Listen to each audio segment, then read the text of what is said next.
Completing our three-part series looking at the major airline alliances in 2025, we've reached SkyTeam.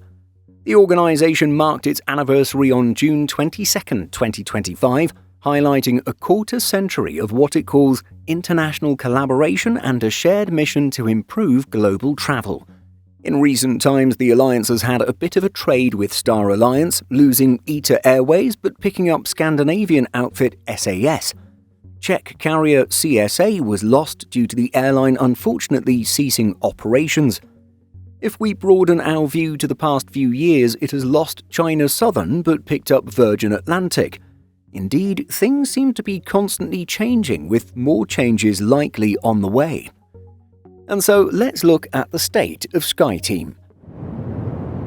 SkyTeam was founded by 4 airlines in 2000, those carriers being Aeromexico, Air France, Delta Airlines and Korean Air. In our opinion, the heavyweight members of this alliance are Delta, Air France, Korean and China Eastern, with these airlines having some of the largest fleets and networks. The alliance now consists of 18 members and connects more than 945 destinations across 145 countries.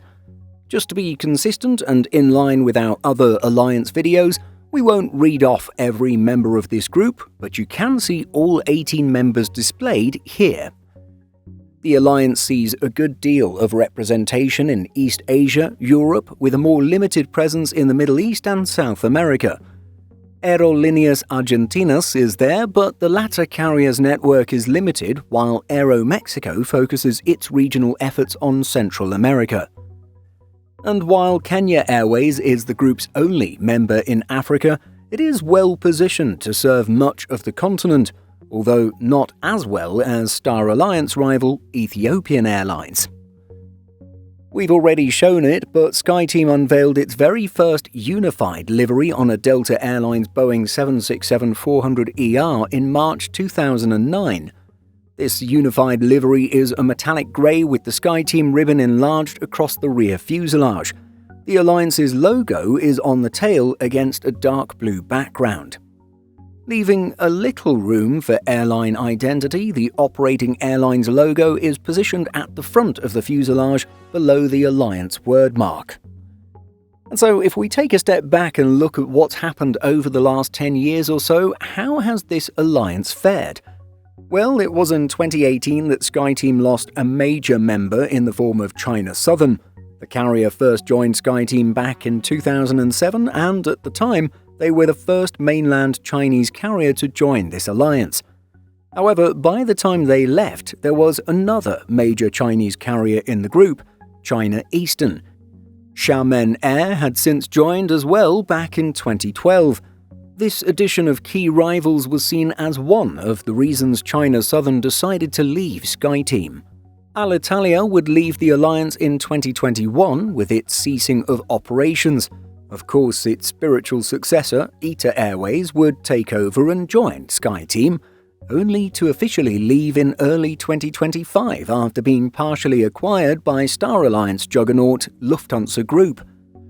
2022 would see the loss of Aeroflot as a SkyTeam member. While it's currently just a suspension due to sanctions and geopolitics, we don't see the Russian carrier returning anytime soon as the war in Ukraine drags on. At least to compensate for Aeroflot's suspension, we saw the addition of Virgin Atlantic in 2023, bolstering the alliance's transatlantic presence. The following year would see the shutdown of Czechia's CSA Czech Airlines and loss of the airline as a member. This same year would also see the addition of SAS due to Air France KLM taking a stake in the Scandinavian airline.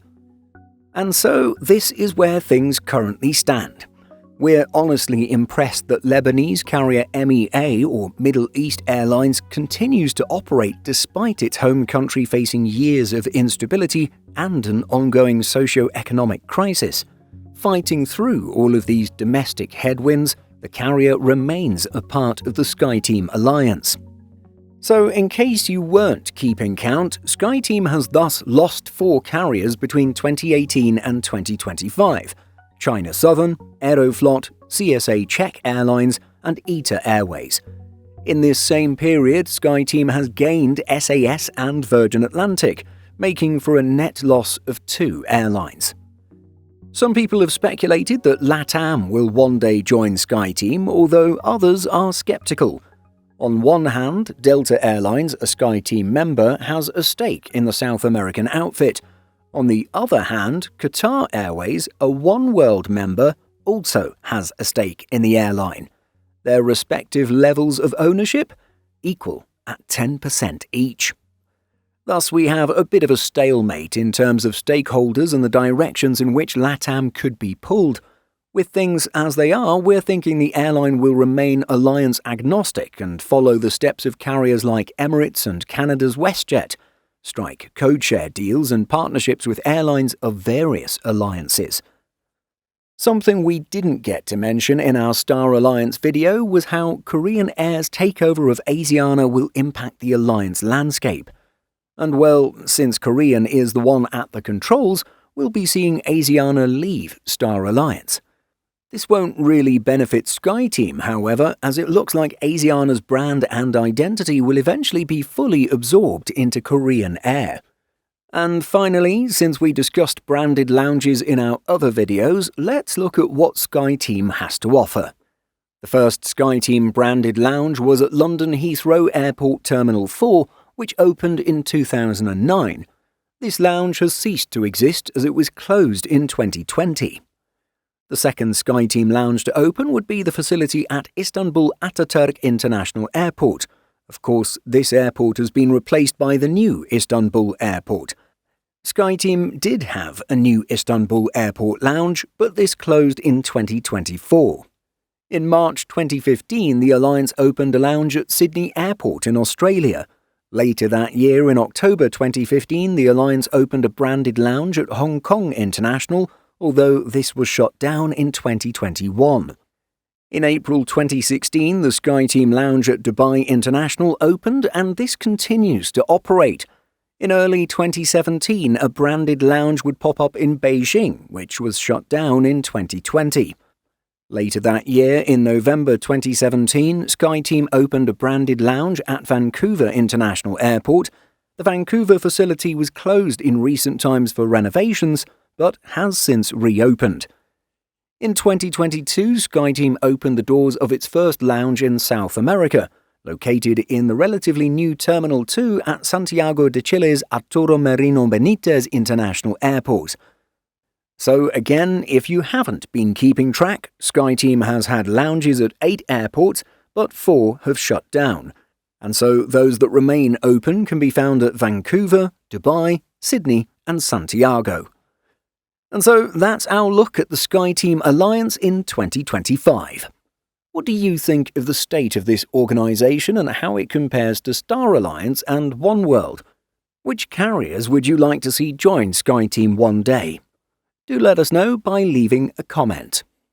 In addition to our daily YouTube videos, Simple Flying publishes over 150 articles and a podcast every week. Visit simpleflying.com.